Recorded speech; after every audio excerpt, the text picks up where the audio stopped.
வணக்கம் ஃப்ரெண்ட்ஸ், நீங்கள் பார்த்துட்டு இருக்கிறது ஹரிஷ் வாய்ஸ். இந்த வீடியோவில் நாம் என்ன பார்க்க போகிறோம்னா the 7 Deadly Sins season 1 episode 3 the sin of the sleeping forest.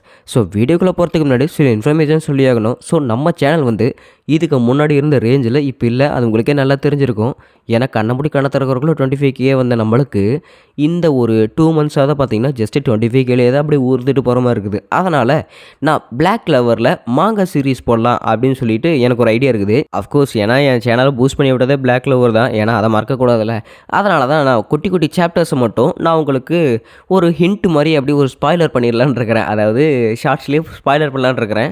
நீங்கள் எப்படி பண்ணலாம் அப்படின்னு கீழே கமெண்ட் பண்ணுங்கள். அண்ட் பண்ணலாமா வேணாமான்னு கூட கமெண்ட் பண்ணுங்களேன். சரி, வளவன்னு பேசாமல் வாங்க நம்ம இன்றைக்கான எபிசோடுக்குள்ளே போயிடலாம். எபிசோடோட ஸ்டார்டிங்லேயே ஜெரட்ரஸ் அப்படிங்கிற ஒரு ஹோலிக் நைட் பார்த்தீங்கன்னா, அதாவது இவர் மட்டுமே ஒரு லெஜெண்டரி ஹோலிக் நைட்டு. அவரே பார்த்தீங்கன்னா ஏகப்பட்ட ஸ்பேர் வச்சு கொண்டு போட்டிருப்பாங்க. அப்போ அவங்களுக்கு என்னாச்சு அப்படின்னு சொல்லிட்டு சின்ன வயசு கில்தண்டர் பார்த்தீங்கன்னா வராப்பில், மாஸ்டர் கில்தண்டர் நீங்கள் இங்கே வரவே கூடாது, லார்ட் கில்தண்டர் நீங்கள் உங்கள் அப்பா இந்த மாதிரி நிலைமையில பார்க்கக்கூடாது அப்படிங்கிறாங்க.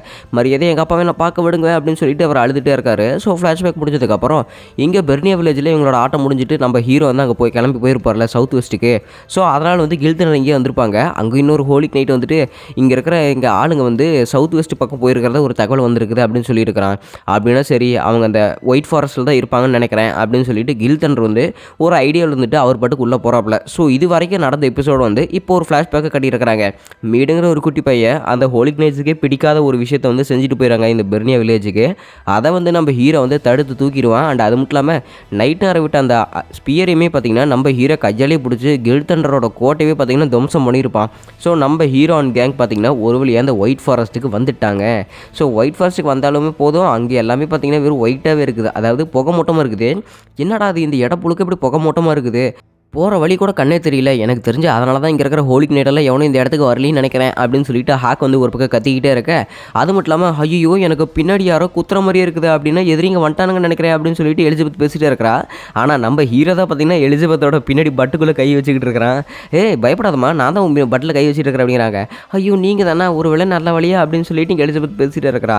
ஏன்டா உங்கள் காஜி விளையாட்டில் அப்புறமே வச்சுக்கோங்க, முதல்ல இந்த வேலையை பாருங்கடா அப்படின்னு சொல்லிட்டு ஹாக் சொல்ல. அப்படின்னு சரி, ஹாக் சொல்கிறது சரி தான், நம்ம கரெக்டான இடத்துக்கு தான் வந்திருக்கிறோம் அப்படின்னா இங்கே சுற்றியுமே நம்மளால யாருமே கண்டுபிடிக்க முடியாது அப்படின்னு எலிசபெத் சொல்லிட்டே இருக்கிறான். ஆனால் இவளுக்கு டப்புன்னு ஏதோ ஒரு யோசனை மாதிரி இருக்குது. என்னது, எனக்கு எந்த ஒரு ஃபீலிங்குமே இல்லை, நான் இன்னைக்கு பின்னாடி பேண்டீஸ் போட்டேன்னா இல்லையான்னு கூட தெரியலையே, எனக்கு கன்ஃபார்மாக காலையில் போட்டேனே, எனக்கு அது நல்ல ஞாபகம் இருக்குது, இல்லைனா எனக்கு தெரிஞ்சு நான் அதை மறந்துட்டேனா என்ன பண்ணுறதுனே தெரியலையே அப்படின்னு சொல்லிட்டு அவள் ஒரு பக்கம் யோசிக்கிட்டே இருக்கிறான். ஆனால் நம்ம ஹீரோ பார்த்தீங்கன்னா அதெல்லாம் ஒன்றும் இல்லை, வாங்க நம்ம முன்னாடி போய் வேலையை பார்த்துக்கலாம் அப்படின்னு சொல்லிட்டு அவன் பாட்டுக்கு ஜாலியாக சிரிச்சுக்கிட்டு போயிட்டே இருக்கிறான். இன்னொரு பக்கம் எலிசபெத்துக்கு ரொம்பவே கூச்சமாக இருக்குது, ஏன்னா அவள் பேண்டீஸ் போடாமல் இங்கே நடந்து வந்துருக்கிறாள். ஆனால் அதே சமயத்தில் ஹாக்கு சுற்றியுமே பார்த்தீங்கன்னா நிறைய பண்ணி வந்துருச்சு அவனை மாதிரியே. இது என்னது ரொம்ப வித்தியாசமாக இருக்குது அப்படிங்கிறாங்க. மெலியோதாஸ், நான் தானே உண்மையான ஹாக்கு, என்னை பாடுறா அப்படின்னு சொல்லிட்டு ஒரிஜினல் ஹாக்கோட சேர்ந்து நிறைய பண்ணியுமே சேர்ந்து வந்துக்கிட்டே இருக்குது. என்னை காப்பாற்றுங்க அப்படின்னு சொல்லிட்டு பார்த்தீங்கன்னா மெலியோதாஸ் அடிச்சுட்டா பண்ணி எல்லாத்தையுமே. ஸோ அழுதி இருக்கிற பண்ணி எல்லாமே பார்த்தீங்கன்னா எலிசபெத் பின்னாடி போயிடுச்சு. ஹாக் நீ இங்கே தான் இருக்கிற அப்படின்னு சொல்லிட்டு இருக்கும்போது அந்த இடத்துல இன்னொரு பொண்ணு எந்திரிக்கிற மாதிரி இருக்குது. என்னன்னு பார்த்தா எலிசபெத்தோட நிழல் தான் பார்த்தீங்கன்னா அப்படி இருட்டு அப்படி அங்கே முன்னாடி தெரிஞ்சுக்கிட்டே இருக்குது. எப்படி இருக்கிறீங்க மெலியோதாஸ் மாஸ்டர், நான் உங்களுக்காக தான் சேவை செய்ய பிறந்திருக்கிறேன் அப்படின்னு சொல்லிட்டு நிறைய வயசு சுற்றி கேட்டுகிட்டே இருக்குது. என்னன்னு பார்த்தா இங்கே ஏகப்பட்ட எலிசபெத் வந்துட்டாங்க. லார்ட் மெலியோதாஸ், நான் தான் ஒரிஜினல் எலிசபெத், இல்லை நான் தான் ஒரிஜினல் எலிசபெத் அப்படின்னு சொல்லிட்டு ஒவ்வொருத்தங்களா சண்டை போட்டுகிட்டே இருக்கிறாங்க. அடேங்கப்பா, இங்கே இருக்கிற ஏகப்பட்ட பேருக்கு நிறைய பூபிஸ் இருக்குது அப்படின்னு சொல்லிட்டு மெலியோதாஸ் அவனோட வேலையை பார்த்துக்கிட்டே இருக்கிறாங்க. அங்கே இருக்கிற எலிசபெத் எல்லாமே மெலியோதாஸ் மேலே பாய நம்ம ஹீரோ பார்த்தீங்கன்னா கண்ணமுடி கணக்கு இருக்கிற ஒரு பாறை மேலே போய் வந்துட்டான். நான் நீங்கள் முதல்ல யார் உண்மையான எலிசபெத் கண்டுபிடிக்கிறதுக்கு நான் உங்களுக்கு ஒரு டெஸ்ட் வைக்க போகிறேன், நீங்கள் எல்லாருமே உங்கள் ரைட் ஹேண்ட் தூக்குங்க அப்படிங்கிறாங்க. எல்லாருமே ரைட் ஹேண்ட் தூக்குனதுக்கப்புறம் சரி என்னை வெக்கப்பட்டுக்கிட்டே மெலியோதாஸ் அப்படின்னு சொல்லிட்டு சொல்லுங்க பார்க்கலாம் அப்படின்னு அவன் சொல்கிறான். அதுக்கு பார்த்தீங்கன்னா எல்லாருமே வெக்கப்பட்டுக்கிட்டு மெலியோதாஸ் மாஸ்டர் அப்படின்னு சொல்லிட்டு வெக்கப்பட்டுக்கிட்டு பேசிட்டு இருக்காங்க. அப்படின்னு சரி உங்களோட பூப்ஸை நீங்களே மசாஜ் பண்ணி பார்த்துங்களேன் அப்படிங்கிறாங்க. அங்கே இருக்கிற எல்லாருமே பார்த்தீங்கன்னா உங்களோட பூப்ஸை டச் பண்ணி பார்த்துட்டு இருக்காங்க. டேய் பைத்தியக்காரா, முதல்ல வந்த வேலையை பாரு அப்படிங்கிறாங்க. சரி அப்படின்னு எல்லாம் சரி ஜம்ப் பண்ணுங்க அப்படிங்கிறாங்க. அங்கே இருக்கிற எல்லாருமே ஜம்ப் பண்ணுறாங்க. ஆனால் ஒரிஜினலுக்கு தான் தெரியும் அவங்க உள்ள பேண்டீஸ் போடல. ஸோ அவங்க ஒரிஜினல் மட்டும் பார்த்தீங்கன்னா என்னால் முடியாது அப்படின்னு சொல்லிட்டு அவங்க பாட்டு உட்காந்துட்டாங்க. ஸோ நம்ம ஹீரோ இங்கே இருக்கிற எல்லாமே டூப்ளிகேட்னு கண்டுபிடிச்சிட்டு கண்ணாமூடி கணக்கு அங்கே இருக்கிற டூப்ளிகேட் எல்லாமே அடிச்சு போட்டேன்னா ஸோ அங்கே பார்த்தீங்கன்னா ஏகப்பட்ட குள்ளையர்கள் மாதிரி போயிட்டு இருக்கிறானுங்க. இவங்க எல்லாருமே பிராங்க்ஸ்டர் தானே, ஏன்னா இவங்க எல்லாருமே நம்மள மாதிரி உருமாறி நம்மளை ஏமாற்றிட்டு இருக்கானுங்க அப்படின்னா அவங்க தான் நம்ம எதிரியாக இருக்குன்னு நினைக்கிறேன். அப்படின்னா நம்ம போய் அவங்கள எல்லாத்தையுமே தாக்கணும் அப்படின்னு சொல்லிட்டு ஹாக் பேசிகிட்டே இருக்கேன். எனக்கு தெரிஞ்சவங்க முன்னாடி ஒரு பொண்ணு இருக்கிறான்னு நினைக்கிறேன். அங்கே பாரு முன்னாடி இருக்கிற பொண்ணே அவனுக்கு புள்ளி பண்ணிட்டு இருக்கானுங்க நினைக்கிறேன். அந்த சின்ன பொண்ணு எப்படி தான் புள்ளி பண்ணிட்டு இருப்பானுங்க அப்படின்னு சொல்லிட்டு பேசிகிட்டே இருக்கும்போது முன்னாடி ஒரு பெரிய பொண்ணு இருக்குது. என்னடா அது இந்த பொண்ணு பார்க்குறதுக்கு சின்னதாக இருந்தது, ஆனால் கிட்ட பார்க்கும்போது பெருசாக இருக்குது அப்படிங்கிறாங்க. அந்த கொள்ளையர்களுமே பார்த்தீங்கன்னா பார்த்தீங்கன்னா லார்டு டியான் நீங்கள் என்ன பண்ணிகிட்டு இருக்கிறீங்க, இங்கே பாருங்கள் ஹோலி நைட் நம்ம காட்டுக்குள்ளே வந்துட்டாங்க அப்படின்னு சொல்லிட்டு அந்த மிருகம் பேசிகிட்டே இருக்குது. என்னடா அது இவ இப்படி பெருசாக இருக்கிறா, எனத்த திம்மானே தெரியல அப்படின்னு சொல்லிட்டு ஹாக் பேசிகிட்டே இருக்கிறா. என்ன தைரியம் இருந்தால் ஹோலி நைட் இந்த ஒயிட் ஃபாரஸ்ட்டுக்கு வந்திருப்பீங்க, உங்களை நான் சும்மாவே விட மாட்டேன் பாருங்க அப்படின்னு சொல்லிட்டு பார்த்தீங்கன்னா நம்ம மெலியோதாஸை வந்து இந்த டியான் அப்படிங்கிற ஒரு பொண்ணு வந்து தூக்கிட்டா. டியான் உன்னை பார்த்து 10 வருஷம் ஆச்சு இல்லை, ஸோ நான் தான் உன்னோட கேப்டன் மெலியோதாஸ் அப்படின்னு சொல்லிட்டு பார்த்தீங்கன்னா நம்ம ஹீரோ சொல்கிறப்பல, என்னது நீ தான் என் கேப்டனா 10 வருஷத்துக்கு முன்னாடியா, நீ சொல்கிறதெல்லாம் நம்புற மாதிரியே தெரியல அப்படிங்கிறாங்க. ஆனால் கொஞ்ச நேரம் பார்த்ததுக்கப்புறம் ஐயோ கேப்டன் நீங்களானா, நான் உங்களை ரொம்பவே மிஸ் பண்ண தெரியுமா, நீங்கள் இல்லாமலாம் நான் ரொம்ப ஏங்கி போயிட்டேன், நான் ஜம்மலுமே உங்களுக்காக தான் காத்துக்கிட்டு இருந்தேன் அப்படின்னு சொல்லிட்டு அந்த இடத்துல டியான் பாஸ்தை போட்டு கொட்டி எடுத்துக்கிட்டே இருக்க. அப்படின்னு நீங்களாம் யார் மாஸ்டர், எனக்கு பண்ணி சாப்பிட்றது பிடிக்கும்னு சொல்லிட்டு எனக்காக ஒரு பன்னியவே கொண்டு வந்துட்டீங்களா அப்படின்னு சொல்லிட்டு ஹாக்கை பார்த்தீங்கன்னா சமைக்கிறதுக்கு தயார் பண்ணிட்டா. ஐயோ என்னடி பண்ணுற, எனக்கு பின்னாடி கருகுதிரியை தயவு செஞ்சு நான் அவுத்து விடுறியே அப்படின்னு சொல்லிட்டு ஹாக் வந்து கதறிக்கிட்டே இருக்கிறான். ஐயோ டியன் அது வந்து சாப்பிட்ற பண்ணியில, அதுவும் நம்மளோட ஃப்ரெண்டு தான், அதை அவுத்து விட்டுற அப்படிங்கிறாங்க. சரி மாஸ்டர் நீங்கள் சொல்கிறதுனால நான் அவுத்து விட்டுறேன் அப்படின்னு சொல்லிட்டு இங்கே ஹாக்குக்கு பார்த்தீங்கன்னா பின்னாடி எப்படி பளிச்சுன்னு எரிஞ்சிக்கிட்டே இருக்குது. மாஸ்டர் அது மட்டும் இல்லாமல் இந்த பொண்ணு யார் அப்படின்னு சொல்லிட்டு டியன் கேட்கும்போது நான் என்னை இன்ட்ரடியூஸ் பண்ண மறந்துட்டேன், என் பேர் தான் எலிஜபெத், நான் மெலியோதாஸ் கூட தான் ட்ராவல் பண்ணிட்டு இருக்கிறேன் அப்படிங்கிறாங்க. அப்படின்னா மாஸ்டர் நீங்கள் இவ்வளோ நாள் இந்த பொண்ணு கூட ட்ராவல் பண்ணி என்ன தேடி கண்டுபிடிச்சிட்டு இருந்தீங்க அப்படிங்கிறாங்க. ஆமாம் ஐயா அதுக்கு என்ன அப்படிங்கிறாங்க. பைத்தியக்காரன் என்னை ஏமாற்றிட்டல அப்படின்னு சொல்லிட்டு பார்த்தீங்கன்னா மெலியோதாஸை தரையாக போட்டு ஒரு ரெடி அடிக்கிறா. ஐயோ என்னாச்சு நீ நல்லா தான்றது அப்படிங்கிறாங்க. ஸோ டியன் பார்த்தீங்கன்னா என்னை ஏமாற்றிட்டீங்கல்ல, சரியான பேர்வர்ட், நீங்கள் சரியான விமனைசர், என்னை விட்டுட்டு நீங்கள் இன்னொரு பொண்ணை தேடி போகிறீங்க பார்த்தீங்களா அப்படின்னு சொல்லிட்டு பார்த்தீங்கன்னா டியன் அழுதுகிட்டே இருக்கிறா. உங்களுக்காக இத்தனை வருஷமாக காத்துக்கிட்டு இருந்தால, எனக்கு இது தேவைதான், வாங்கிக்க அப்படின்னு சொல்லிட்டு மெலியோதாஸை படுக்க போட்டுட்டு குத்துன்னு குத்திட்டே இருக்கிறா. இங்கே என்ன நடக்குதுன்னு இங்கே எலிசபெத்துக்கும் ஹாக்கும் ஒன்றுமே புரியல. காட்ட ஒரு வழியை துவம்சம் பண்ணதுக்கப்புறம் மெலியோதாஸ் வந்து பொறுமையாக எடுத்து சொல்கிறா. ஸோ இவ வந்து 7 டெட்லி சின்ஸை சேர்த்துக்கிட்டு இருக்கிறா ஹோலிக்கு நைட்டை தோக்கடிக்கணும்னு, அதனால தான் நான் இவனை தேடி வந்தேன் அப்படின்னு சொல்லிட்டு மெலியோதாஸ் சொல்கிறான். ஓ அப்படியா, என்னை மன்னிச்சிருங்க, நான் தெரியத்தனமாக உங்களை வேறு தாக்கிட்டேன், நீங்கள் வேறு ஒரு பொண்ணோட வந்தீங்களா, அதானே அப்படி பண்ணிட்டேன் அப்படிங்கிறாங்க. இது பொண்ணோட வந்தால் திட்டுவியா, நீ என்ன அவ்வளோ பெரிய ஆளா அப்படின்னு சொல்லிட்டு ஹாக் வந்து எதிர்த்து பேசுகிற, என்னம்மா சொன்ன நீ அப்படின்னு சொல்லிட்டு இந்த இடத்துல வந்து டியன் கத்திக்கிட்டே இருக்கிறா. இன்னொரு பக்கத்தில் ஹாக்குக்கு டியனுக்கு பார்த்தீங்கன்னா சண்டை போய்கிட்டே இருக்குது. ஸோ அதனால தான் நான் வந்து எலிசபெத்தை இவங்க கூட கூட்டிகிட்டு வந்தேன், நீ வந்து எலிசபெத்துக்கு மேலே எந்த ஒரு கோவமே பட தேவையில்லை அப்படின்னு சொல்லிட்டு இங்கே மெலியோதாஸ் பேசிகிட்டே இருக்கிறா. சரிம்மா சரி, என் மாஸ்டர் சொன்ன ஒரே காரணத்துக்காக நான் வேணா என் மெம்பர்ஸை தேடுறதுக்காக உனக்கு நான் ஹெல்ப் பண்ணுறேன் அப்படின்னு சொல்லிட்டு டியனு பார்த்தீங்கன்னா ஒரு வழியாக அவங்க டீலுக்கு ஒத்துக்கிட்டா. அந்த மிருகங்களையுமே பார்த்தீங்கன்னா, அதாவது இந்த பிராங்க்ஸ்டர் மிருகத்துக்கு பார்த்தீங்களா நல்ல வழியாக டியன் இங்கேருந்து கிளம்புறாங்க அப்படின்னா நம்ம எல்லாருமே ரொம்ப ஜாலியாக இருக்கலாம் அப்படின்னு சொல்லிட்டு அந்த பிராங்க்ஸ்டர் எல்லாமே பேசிகிட்டு இருக்க. அப்படின்னா நீங்களும் நல்லா இவகிட்ட பிணைக்கதியாக தான் இருந்தீங்களாடா அப்படின்னு சொல்லிட்டு இங்கே ஹாக் பேசிகிட்டே இருக்கிறா.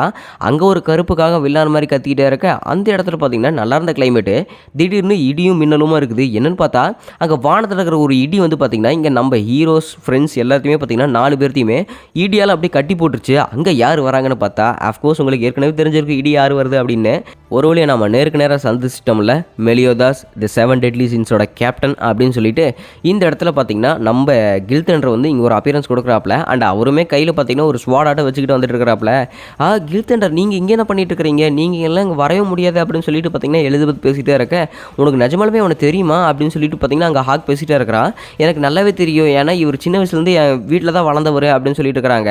ஏன்னா எங்கள் அப்பா ராஜாவாக இருக்கும்போது நான் இவர் கூட அப்பப்போ விளையாடுவேன், அண்ட் இவரு கூட தான் நான் அப்பப்போ ட்ரைனிங் எடுப்பேன் அப்படின்னு சொல்லிட்டு பார்த்தீங்கன்னா எலிசபெத் பேசிகிட்டே இருக்கிறான். ஓ அப்படியா, இந்த அகலமாக வளர்ந்தவன் உனக்கு தெரிஞ்சவன் தானா, இரு ஒரு நிமிஷம், எனக்கு அவனு ஏற்கனவே தெரியும், டே லிட்டில் கில் நீ தானே அது அப்படின்னு சொல்லிட்டு மெலியோதாஸ் வந்து பேசிகிட்டே இருக்கிறான். ஸோ சின்ன வயசுலேயே பார்த்தீங்கன்னா மெலியோதாஸுக்கு இவனையும் தெரிஞ்சிருக்குது, உனக்கு எப்படி இவனுக்கு தெரியும் அப்படின்னு சொல்லிட்டு பார்த்தீங்கன்னா எலிசபெத் கேட்டுகிட்டே இருக்கேன். ஆமாம் சின்ன வயசில் நானும் கோட்டையில் அங்கே தான் ட்ரைனிங் எடுத்துகிட்டு இருந்தேன், அப்போ நான் இவங்க கூட தான் சேர்ந்து ட்ரைனிங் எடுத்துகிட்டு இருப்பேன் அப்படின்னு சொல்லிட்டு மெலியோதாஸ் சொல்கிறான். 7 டெட்லி சின்ஸோட கேப்டன் மெலியோதாஸ் உன்னை கொள்றதுக்காக எனக்கு மொத்தமாக 3 காரணம் இருக்குது அப்படின்னு சொல்லிட்டு அந்த இடத்துல கில்தண்டர் பேசிகிட்டே இருக்கிறான். இன்னொரு பக்கம் டிஎன் அந்த தண்டர் வந்து உடைக்க ட்ரை பண்ணிகிட்டே இருக்க. அவளால் எதுவுமே பண்ண முடியல. ஏன் வேணாம் நீ எதுவுமே ட்ரை பண்ணாத, ட்ரை பண்ணாலுமே எனர்ஜிதே வேஸ்ட் ஆகும் அப்படின்னு சொல்லிட்டு மெலியோதாஸ் சொல்லிகிட்டே இருக்கிறான். ஸோ நான் உன்னை கொள்றதுக்கான காரணம் என்னன்னு சொல்லிட்டா, நீ நம்ம நாட்டுக்காக துரோகம் பண்ணியிருக்கிறேன், அண்ட் அது மட்டும் இல்லாமல் மக்கள் எல்லாருமே உன்னை கொள்றதுல ரொம்பவே ஆவலாக இருக்கிறாங்க. ஆனால் இது ரெண்டுமே எனக்கு மெயின் காரணம் இல்லை, எங்கள் அப்பாவை நீங்கள் 7 பேர் சேர்ந்து கொண்டீங்களே அதை நான் மன்னிக்கவே மாட்டேன் அப்படின்னு சொல்லிட்டு இருக்கிறாங்க. என்ன பேசிகிட்டு இருக்கிற, கிங் ஜாட்ரஸன் நான் கொல்லவே இல்லை, ஏன்னா நாங்கள் உள்ளே போகும்போதே அவர் தான் செத்து கிடந்தாரு அப்படின்னு சொல்லிட்டு பார்த்தீங்கன்னா மெலியோதாஸ் அவங்க ஒரு ஃப்ளாஷ்பேக்கை சொல்லிகிட்டே இருக்கிறான். ஆனால் இங்கே அதே சமயத்தில் பார்த்தீங்கன்னா மெலியோதாஸோட கழுத்தில் கத்தி இருக்குது. சரி உனக்கு தெரிஞ்சதை பற்றி சொல்ல, இருந்தாலுமே நான் உனக்கு கொள்றது உறுதி தான் அப்படின்னு சொல்லி கில்தண்டர் ஒரு முறியோட தான் இருக்கிறான். நாங்கள் அன்றைக்கி எங்களோட மிஷன்ஸ் எல்லாமே முடிச்சுட்டு வந்துட்டு இங்கே ஜாட்ரஸ் கிட்ட ரிப்போர்ட் பண்ணலாம் அப்படின்னு சொல்லிட்டு எங்கள் 7 டெட்லி சின்ஸில் இருக்கிற எல்லாருமே வந்து நாங்கள் உங்கள் ரிப்போர்ட் பண்ணுறதுக்கு வந்துட்டு இருந்தோம். ஸோ இந்த கதை பார்த்தீங்கன்னா 10 வருஷத்துக்கு முன்னாடி. ஸோ 10 வருஷத்துக்கு அப்புறம் தான் பார்த்தீங்கன்னா அந்த 7 டெட்லி சின்ஸ் வந்து ஒரு பெட்ரையல் டீம் அப்படின்னு ஒரு கருதப்பட்டு இருக்கிறாங்க இந்த நகரம் முழுக்க. ஆனால் அதுக்கு முன்னாடி இவங்க எல்லாருமே இந்த அரண்மனைக்கு வேலை செஞ்சுருந்தவங்க தான். இவங்க 7 பேருமே பார்த்தீங்கன்னா ரொம்பவே சந்தோஷமாக இங்கே ரிப்போர்ட் பண்ணுறதுக்காக போயிட்டு இருக்காங்க. எனக்கு தெரிஞ்சு நாம அந்த போக்கல் குயினை கொன்னோம்ல, அதனால தான் நமக்கு ஏதாவது ட்ரீட் வைப்பாங்களா அப்படின்னு சொல்லிட்டு அந்த இடத்துல டியானு மெலியோதாஸில் பேசிட்டு போயிட்டு இருக்கிறாங்க. ஆனால் கதவை திறந்து பார்த்தா வந்து இருக்குது அவங்களுக்கு செம சர்ப்ரைஸாக இருக்குது. ஏன்னா கிங் ஜேட்ரஸ் வந்து அங்கே செத்து கிடக்கிறாப்புல. இதுக்கெல்லாம் வாய்ப்பே இல்லை, எதுக்காக இப்படி பண்ணியிருப்பாங்கன்னு எனக்கே தெரியல. அது மட்டும் இல்லாமல் இங்கே கிங் ஜேட்ரஸ் வந்து தனியாக தான் இருக்கிறாரு அப்படின்னு இங்கே கொண்டுட்டு எங்கேயோ ஒன்றத்தை ஓடி போயிட்டான்னு நினைக்கிறேன் அப்படிங்கிறாங்க. அதே சமயத்தில் மெலியோதாஸ் அங்கே இருக்கிற ஜன்னல் எட்டி பார்க்க சுற்றி இருக்கிற 8 பட்டி ஊர், அதாவது எல்லா ராஜ்யத்தில் இருக்கிற கிங்ஸு நைட்ஸு எல்லாருமே பார்த்திங்கன்னா ஒரே இடத்துக்கு வந்துட்டாங்க. முதல்ல இந்த கூட்டத்தை கலைங்க, நான் எப்போ சொல்கிறேன்னா அப்போ நம்ம எல்லோரும் ஒன்றா பார்த்துக்கலாம், அதனால் இப்போ யாருமே எவ கையிலையும் சிக்காதீங்க அப்படின்னு சொல்லிட்டு மெலியோதாஸ் அப்போ ஒரு ஆர்டர் கொடுக்குறான். அதுக்கப்புறம் நான் எல்லாருமே தப்பிச்சு போயிட்டாங்க. அதுக்கப்புறம் நானே எல்லாருமே பிரிஞ்சிட்டோம். அதுக்கப்புறம் நான் கண்ணை திறந்து பார்க்கும்போது ஒரே ஒரு பள்ளத்தில் இருந்தேன், அந்த பள்ளத்தில் இருந்ததை நான் ஹாக்கு ஃப்ரெண்டானேன் அப்படின்னு சொல்லிட்டு மெலியோதாஸ் வந்து சொல்லிகிட்டே இருக்கிறான். அண்ட் அதே சமயத்தில் பார்த்திங்கன்னா கில்தண்டர் நீ இப்படியெல்லாம் பண்ணவே கூடாது, ஸோ நீ ஒரு ஹோலிக் நைட். அண்ட் அது மட்டும் இல்லாமல் இங்கே மெலியோதாஸ் சொன்னது நீ ஏற்கனவே கேட்டில்ல, அவன் எந்த தப்புமே பண்ணல, அதனால் அவனை மன்னிச்சு விட்டுரு, ஏன்னா நாட்டுக்காக உனக்கு பிட்ரே பண்ணிட்டா அப்படின்னு சொன்னீங்கல்ல, ஆனால் அவன் அந்த மாதிரி இல்லை எதுவுமே பண்ணல அப்படின்னு சொல்லிட்டு பார்த்தீங்கன்னா எலிசபெத் சொல்லிட்டே இருக்கிறா. எலிசபெத், நாங்கள் உனக்கு பண்ண வேண்டிய கடமை என்ன தெரியுமா, உன்னை உயிரோட கொண்டுட்டு போய் உன் வீட்டில் சேர்க்குறதா, அதனால் உன்னை நான் உயிரோட மன்னிச்சு விடுறேன், மரியாதை நீங்கள் இருந்து போயிரு, உனக்கும் இந்த இடத்துக்கும் சம்மந்தமே இல்லை, உனக்கு இந்த போட்டிக்கும் சுத்தமாக சம்மந்தமே இல்லை, இவனை நான் பார்த்துக்கிறேன், அதனால் நீ இங்கேருந்து கிளம்பி போய்கிட்டே இரு அப்படின்னு சொல்லிட்டு பார்த்தீங்கன்னா அந்த இடத்துல கில்தண்டர் எலிசபெத் கிட்ட பேசிகிட்டே இருக்க. ஆனால் எலிசபெத்துக்கு மனசே வர மாட்டேங்குது, இத்தனை நாளாக ஒன்றா இருந்தாங்கல்ல, தயவு செஞ்சு இந்த தண்டரை மட்டும் எடுத்து விடுங்கப்பா அப்படின்னு சொல்லிட்டு பார்த்தீங்கன்னா அந்த இடத்துல ஹாக் வந்துக்கிட்டே இருக்க. ஹாக்கை வந்து எட்டி ஒரே உத கில்தண்டர் ஹாக் பறந்து போய்கிட்டா. ஸோ ஹாக்கை காப்பாற்றுறதுக்காக எலிசபெத் இங்கேருந்து ஓடி போயிட்டா. ஒரு வழியே எலிசபெத் இங்கேருந்து ஓடி போயிட்டா. உன்னை கொள்றதை தடுக்கிறத இங்கே யாராலையும் தடுக்க முடியாது, நீ என்னதான் பண்ணாலுமே உன்னோட நான் 10 மடங்கு ஸ்ட்ராங்கர் ஆகிட்டேன், நான் நல்லா ட்ரைனிங் எடுத்துட்டேன், நீ என்னதான் பண்ணாலுமே உன்னை நான் ஈஸியாக கொன்றுவேன் அப்படின்னு சொல்லிட்டு இங்கே கில்தண்டர் வந்து பேசிகிட்டே இருக்கிறான். ஓ அப்படியே சொல்கிற அப்படின்னு, சரிவா 1 மேட்ச் போட்டு பார்க்கலாம் அப்படின்னு சொல்லிட்டு மெலியோதாஸ் சொல்கிறான். அப்படின்னா சரி நான் தண்டர் லாக்கை ரிலீஸ் பண்ணுறேன் அப்படின்னு சொல்லிட்டு கில்தண்டர் பேசிகிட்டே இருக்கும்போது நம்ம ஹீரோவும் டியானேவும் பார்த்தீங்கன்னா அவங்களே ஈஸியாக ரிமூவ் பண்ணிட்டாங்க. அப்படின்னா சரி டியானே நீ கொஞ்ச நேரம் ரெஸ்ட் எடுத்துக்க, ஏன்னா இது எனக்கும் கில்தண்டருக்கும் இருக்கிற ஒரே சண்டை தான் அப்படின்னு சொல்லிட்டு இங்கே மெலியோதாஸ் சொல்லிட்டு இருக்கிறான். சரி மாஸ்டர் நீங்கள் சொன்ன மாதிரி நானும் இருந்துக்கிறேன் அப்படிங்கிறாங்க. அண்ட் சண்டை பார்த்தீங்கன்னா அடுத்த செகண்டே ஸ்டார்ட் ஆயிடுச்சு. கில்தண்டர் வானத்தில் இருக்கிற ஒரு இடியை வந்து நம்ம மெலியோதாஸ் மேலே இறக்குறான். இப்போ பாரு அவன் போட்டு தள்ளுறான் அப்படின்னு சொல்லிட்டு இருக்கும்போது கண்ணை முடி கணத்திறக்கிறக்குள்ள பார்த்தீங்கன்னா கில்தண்டர் மெலியோதாஸ் பின்னாடி வந்துட்டான். நான் ஏற்கனவே சொன்னேன்ல உன்னை நான் எப்படி இருந்தாலும் கொன்னே தீருவேன் அப்படின்னு கில்தண்டர் சொல்லிகிட்டே இருக்கிறான். ஒரு வழியாக முன்னிருந்தோட ரொம்பவே ஸ்ட்ராங் ஆகிட்டே இருக்குது பேசின மாதிரி அப்படிங்கிறாங்க. பேசின மாதிரி இல்லை, நான் செஞ்சே காட்டுறேன் பாரு, உன்னை நான் இப்போ கொன்னே போட்டுருவோம் பாரு, உன்னை கொல்றது மூலமாக தான் நான் எங்கள் அப்பாவுக்கு பெருமை சேர்க்க முடியும், அண்ட் அது மட்டும் இல்லாமல் இந்த நாட்டுக்கு பெருமை சேர்க்க முடியும் அப்படின்னு சொல்லிட்டு கில்தண்டர் அந்த இடத்துல ஒரு முடிவாக தான் இங்கே மெலியோதாஸாக போடணும் அப்படின்னு சொல்லிட்டு வந்திருக்கிறான். அவன் பிளானிங் போட்டு வந்த மாதிரி மெலியோதாஸை போட்டு பொழந்துட்டே இருக்கிறான். அவன் அடிக்கிறத பார்த்துட்டு இந்த இளமே அதிருது. ஹாக்கை காப்பாற்ற போன எலிசபெத் பார்த்தீங்கன்னா திரும்பி அங்கே என்ன நடக்குது அப்படின்னு சொல்லிட்டு ஆச்சரியமாக பார்த்துட்டு இருக்கிறா. ஆனால் போர்க்காலத்தில் தான் தெரியும் யாருக்கு ட்ரௌசர் கிழிஞ்சிட்டு இருக்குதுன்னு. மெலியோதாஸ் பார்த்தீங்கன்னா செவத்தில் அடி வாங்கி படுத்துக்கிட்டு இருக்கிறான். அண்ட் அதே சமயத்தில் பார்த்தீங்கன்னா கில்தண்டர் வந்து மெலியோதாஸ் எந்திரிக்கிறக்குள்ளேயே மெலியோதாஸோட முதுகுலேயே பார்த்தீங்கன்னா ஒரு கோடு போட்டுட்டான். அவ்வளோதான், இதுக்கு மேலே உன்னால் எதுவுமே ஜெயிக்க முடியாது, உன்னோட நான் ரொம்பவே ஸ்ட்ராங் ஆகிட்டேன்னு ஏற்கனவே சொன்னேன்ல அப்படின்னு சொல்லிட்டு கில்தண்டர் பேசிகிட்டே இருக்க. சரி மெலியோதாஸ் உன்னோட கடைசி ஆசை என்ன அப்படின்னு சொல்லிட்டு கில்தண்டர் மெலியோதாஸ் கிட்ட கேட்டுக்கிட்டே இருக்கிறா. என்னோட கடைசி ஆசைலாம் என்னதான், என் டீம்மேட்ஸ் எல்லாரும் எப்படி இருக்கிறாங்கன்னு தெரிஞ்சுக்கணும், எனக்கு அவ்வளவுதான் ஆசை அப்படின்னு சொல்லியிருக்கிறான். படுத்துருக்கிற மெலியோதாஸை கமுத்தி போட்டுட்டு சரி இப்போ அவங்க எங்கே இருக்கிறாங்கன்னு உனக்காவது தெரியுமா அப்படின்னு சொல்லிட்டு பார்த்தீங்கன்னா மெலியோதாஸ் கேட்டுட்டு இருக்கிறான்.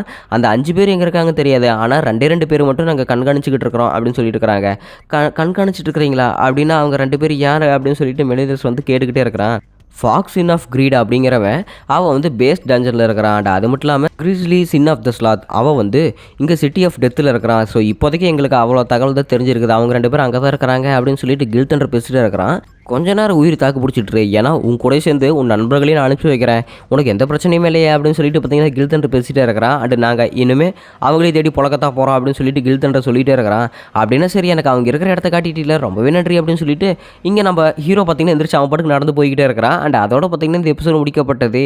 ஸோ நம்ம ஹீரோ பார்த்தீங்கன்னா இவ்வளோ நேரம் வீக்கான மாதிரி நடிச்சுட்டு இருக்கிறான். அவங்ககிட்ட இருந்து அதாவது கில்தண்டருக்கு இருந்து எப்படியாவது அவங்களோட டீம்மேட்ஸ் எங்கே இருக்கிறாங்க அப்படின்னு ஒரு க்ளூ வாங்குறதுக்காக தான் இப்போ அவ்வளோ நேரம் அடி வாங்குற மாதிரி காத்துக்கிட்டு இருந்திருக்கிறான் நம்ம ஹீரோவும். ஸோ நெக்ஸ்ட் எபிசோடில் அவனோட இன்னொரு டீமேட்டை பார்ப்பானா இல்லையா அப்படின்னு நம்ம நெக்ஸ்ட் எபிசோட்லேயே பார்க்கலாமே. அண்ட் உங்களை புது எபிசோட சந்திக்கிறேன். Until then, it's bye from Harish Voice.